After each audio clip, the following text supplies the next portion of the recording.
I think it wants us to study. I think it wants us to unravel this mystery. We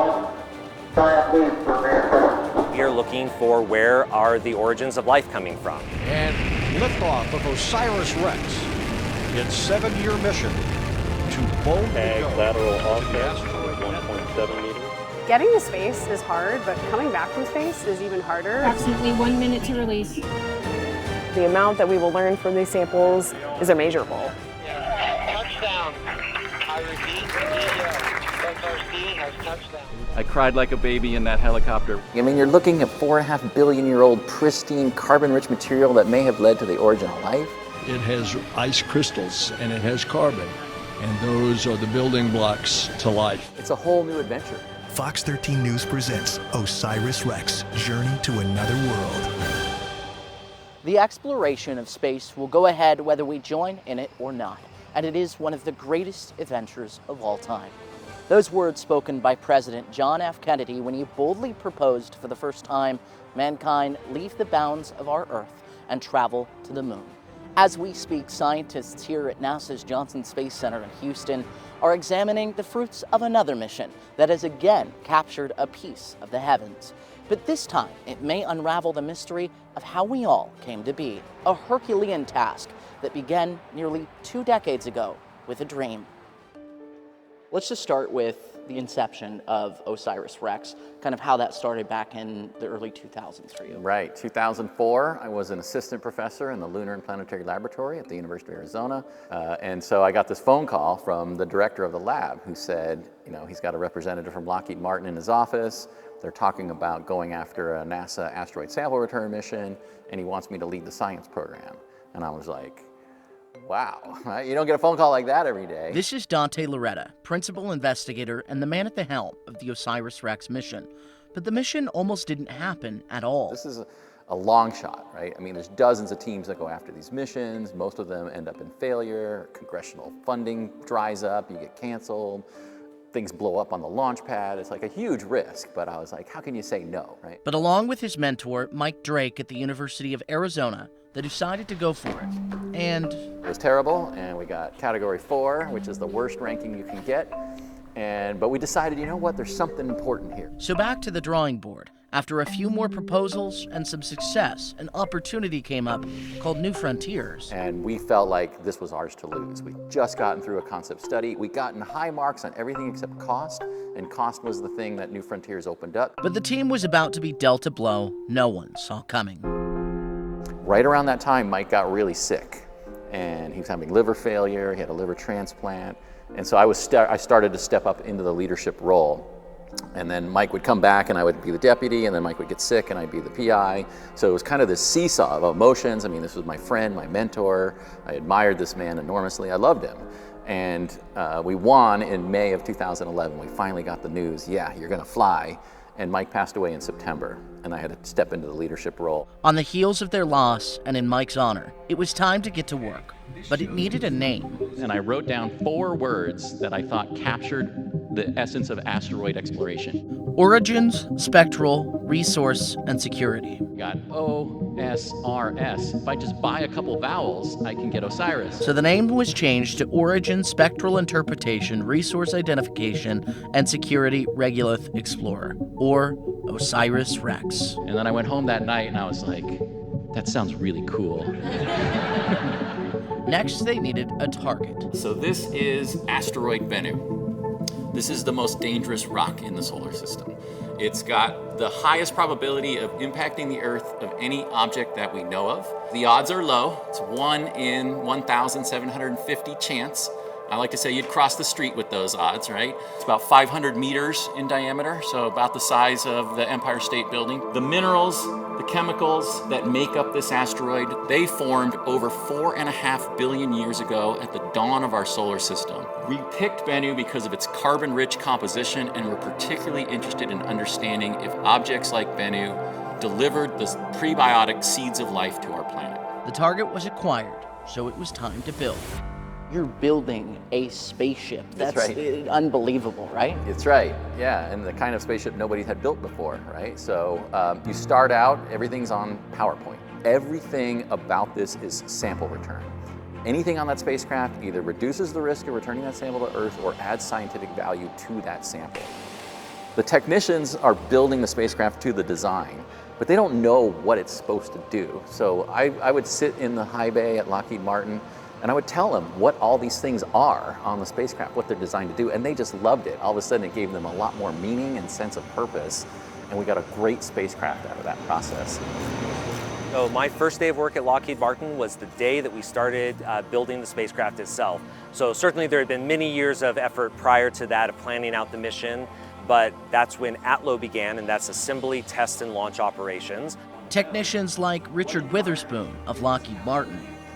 As a member of the team that built the craft, it became a labor of love, and his role would become even more important for the mission's end.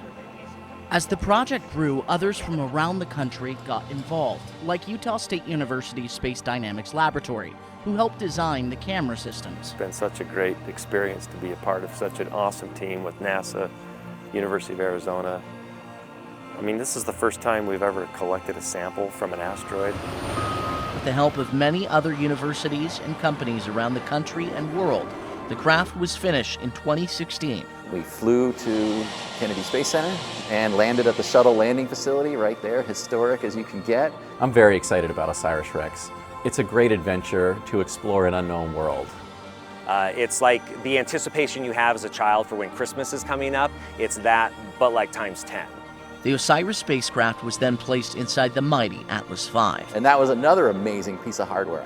I did that. I'm like, holy cow, like how somehow that conversation in 2004 ended up with this amazing piece of engineering. 5, 4, 3, 2, 1.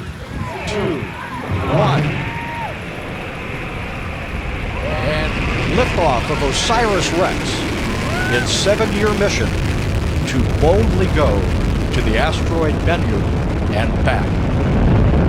The launch was a success. Firing looked good. Started putting pump speeds and But the mission had a long way to go. separation looks good. Bennu orbits the Sun at a very similar distance from Earth. The vehicle has enabled. But getting there wasn't going to be that simple. It turns out Bennu is not in the same plane as the Earth, so we had to come back to the planet 1 year later and use the Earth's gravity like a slingshot. So it took us over 2 years to get to the asteroid. On December 3rd, 2018, the spacecraft reached its target. But before a piece of Bennu could be brought home, it was time to map it. Thousands of high-resolution pictures were taken of every inch of the surface. To their surprise, the surface was incredibly rocky, with jagged boulders sticking out. The task was to find a place to land, and a few craters were considered, but after nearly 2 years of circling and collecting data, it was time. So we ended up selecting a similar crater. It was in the northern hemisphere. We called it sample site Nightingale inside the Hoikioi crater.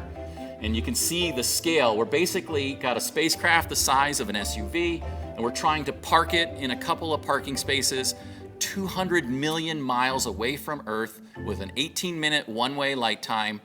So basically the spacecraft had to get really smart. The team had prepared for every eventuality. Position uncertainty is 1 meter. But it was up to the spacecraft now. Position uncertainty is 0.5 meters. Predicted tag lateral offset is 1.7 meters. OREX MSA on OREX off. Commander is go for tag. OREX has descended below the 5 meter mark. And we have touchdown!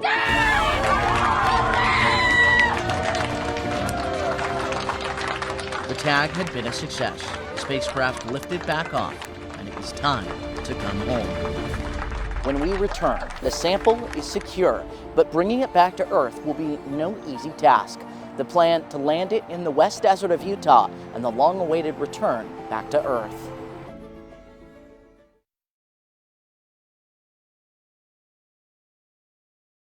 Welcome back. The year is 2020, and on the other side of the solar system, the OSIRIS spacecraft is headed back to Earth. But the hard part was yet to come. The tag was successful, and the spacecraft was heading home. But immediately, there was a problem. The good news was we collected abundant sample. The bad news was it was leaking, and we had to go into emergency operations to stow it. All these particles were floating around outside the container, so exactly what they were able to capture would remain a mystery until it could be brought back to Earth. Now it was time to turn to recovery, and keeping the sample they had collected intact was a top priority. Because the sample that we took from the asteroid has never seen Earth's atmosphere, we want to study it without any impurities from our atmosphere being on the sample, so that when we find something on the sample, we know it came from the asteroid itself. And to do that, you need a lot of land. The plan involves the OSIRIS spacecraft passing close to Earth, releasing the SRC capsule at a precise moment where it enters the atmosphere over California, traveling across the western U.S. with a parachute slowing its descent to a soft landing at the Utah Test and Training Range outside the Dugway Proving Ground. It is a lot of problem solving. It's a lot of, well, I don't know, we've never done that before, let's give it a shot. How would this work? Lindsay Carl is a range officer at the Utah Test and Training Range. It's about 2.3 million acres of space out here, offering a huge open space where it can do so safely without harm to the public or even our personnel on the ground. In coordination with the Dugway Proving Ground, they will be the eyes that bring it in from orbit. And from then on, it's just how do we keep everybody safe on the ground, and how do we recover the capsule in a most expeditious manner to preserve the science. That job now falls to Richard Witherspoon. The man who started his career with this mission gets to finish it off by recovering the capsule. My hands were on the original SRC before it got launched, so it's really like having your baby come home. So yeah, I'm just really thrilled and excited. But before that can ever happen, they've got to practice. All right, so now they're beginning the actual recovery of the SRC. Outside the Lockheed Martin campus in Littleton, Colorado, they're practicing the recovery. There are no do-overs. We need to be ready to get the sample and make sure that we preserve it as efficiently and quickly as possible. After landing, the capsule will then be taken into a clean room. We start to take away the parts that aren't relevant for science, the heat shield, the back shell, the avionics, and things like that. Inside there is a canister. That canister is what is ultimately going to end up in the clean room at Johnson Space Center. It's one thing to practice in a field. It's another to practice under real circumstances. The next large event is something called ORT-10, and that's an operational readiness test. Less than a month out from recovery, the final dress rehearsal was on. And we do a lot of practices, so we're able to do that right on the day of and get it right the first time. A replica capsule was dropped from a helicopter in the middle of the Utah Test and Training Range. You know, that entry, descent, and landing sequence is really intense, and then once it gets out here, there's a lot of people who have to work together to bring this capsule back. And so it's very, very exciting, and we have really prepared for every scenario. Then the team jumped into action, locating, securing, and flying it back to the Dugway Proving Ground, where it can be met by Nicole Lunning and her team from Johnson Space Center. This will be the first clean room that the OSIRIS-REx sample is brought into. After it's brought in from the field, we'll actually go onto this fixture, we'll do some cleaning and unbagging. It'll be rolled up this ramp. Those two double doors will be opened, and people in the clean room, including myself, will lift it off into the clean room. The room prepared with state-of-the-art filtration systems, all to make sure no contamination can happen. Our team has been preparing for years now for the sample, so it's really exciting to be at this less than a month point. But it all wouldn't be possible without thousands of people from all over the country working together in harmony. Getting to space is hard, but coming back from space is even harder, and so it's exciting. It's, you know, like any major event in your life. I mean, the best part of the program is the team, the people, the camaraderie. And it was all about to be put to the test.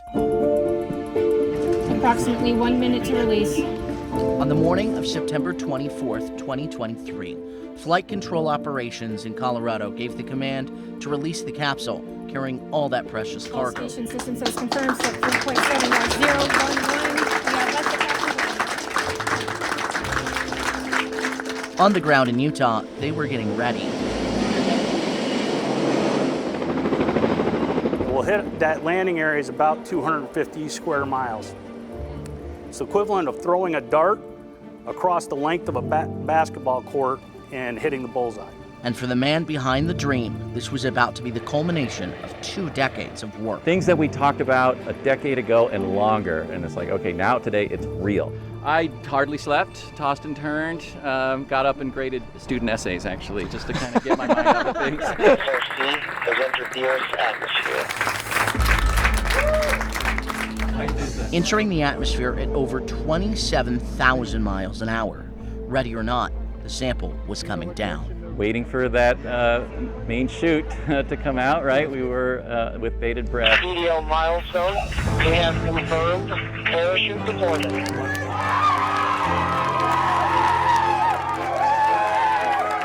Parachute has deployed, and OSIRIS-REx, the capsule, has been slowed to 11 miles an hour. We have touchdown. I repeat, PDL. SRC has touchdown.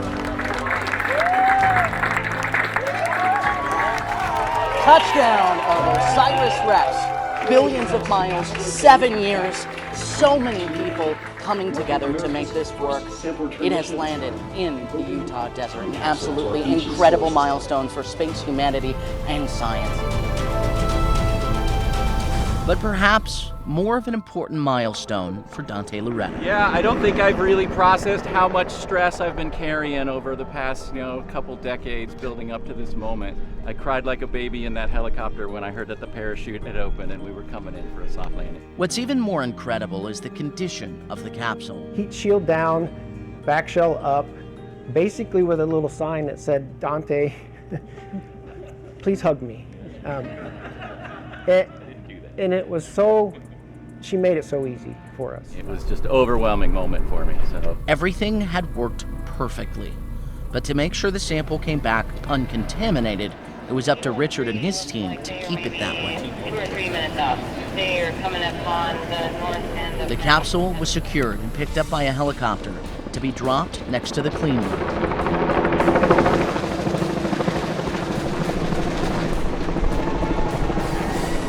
Layer by layer, they unpacked the cargo until it was ready to transfer to Nicole and her team.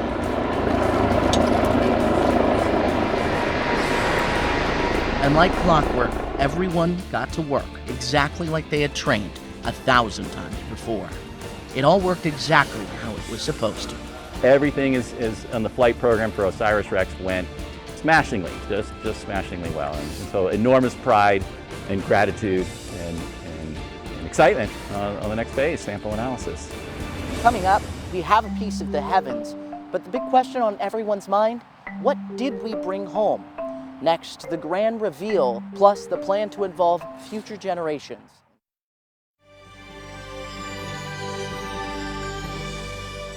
We're in the final chapter of our story, and yet it's a new beginning as well, especially for those scientists here at NASA's Johnson Space Center in Houston, Texas.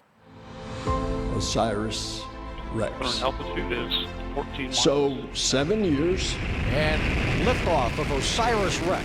Almost 4 billion miles of a journey throughout the solar system to the asteroid Bennu. Predicted tag lateral offset is 1.7 meters. And we have touchdown! The sample return capsule Approximately 1 minute to release. landed in Utah. PDL milestone. We have confirmed parachute deployment. Right on the money. We have touchdown. I repeat, PDL. SRC has touchdown. It was a picture-perfect mission. And it's NASA's first ever sample from an asteroid. It's been a lifetime of work for so many people involved in the OSIRIS-REx mission. And after all the anticipation, in October of 2023. You ready to see the results of the mission? Take a peek. NASA Administrator Bill Nelson unveiled to the world what we had brought back. So the first analysis shows samples that contain abundant water in the form of hydrated clay minerals, and they contain carbon as both minerals and organic molecules. This is the biggest carbon-rich asteroid sample ever returned to Earth. Meaning an asteroid like Bennu could have brought water to Earth for the first time and brought the carbon building blocks to life. For Dante, you couldn't have had a better result. It's this thing that's bigger than me, and I can't explain it, but it's there. OSIRIS-REx, I just feel it, right? But there was one more curveball. Outside the sample container, a lot more sample was waiting. But after cataloging all that, they couldn't get the sample container open. A few screws were all that stood between the team and glory. It led to months of headache, but in early 2024, success. Well, now we get that fun, right? Like the stress is gone, right? The risk is retired. And I've been carrying that risk for a long time and that stress for a long time to just think, man, you just got to go in your lab and analyze rocks. It feels like a vacation, right? And it's so exciting. I mean, you're looking at 4.5 billion-year-old pristine carbon-rich material that may have led to the origin of life. It's a whole new adventure for me. And it's a sample the world will get to see. Scientists from other countries like Canada have received parts of the sample. And so for us this is amazing because this makes us only the 5th nation on Earth that is going to be curating samples from an a sample return mission. So just a huge, huge accomplishment for Canada. But there's another group that will also be able to get their hands on the sample. Some of what the mission returned will be set aside to go to museums around the country so that kids can have a hands-on experience with history. But what about the star of the show, the OSIRIS-REx spacecraft?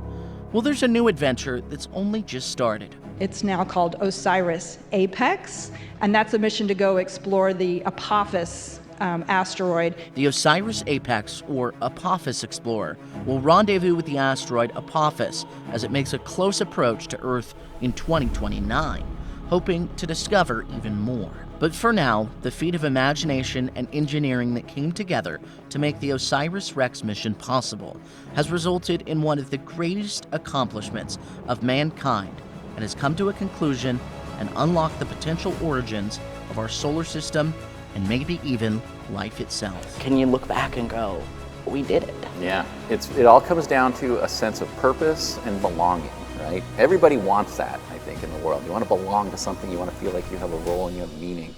And that's what OSIRIS-REx gave us.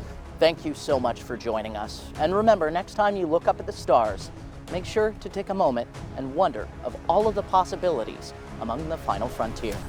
Good night.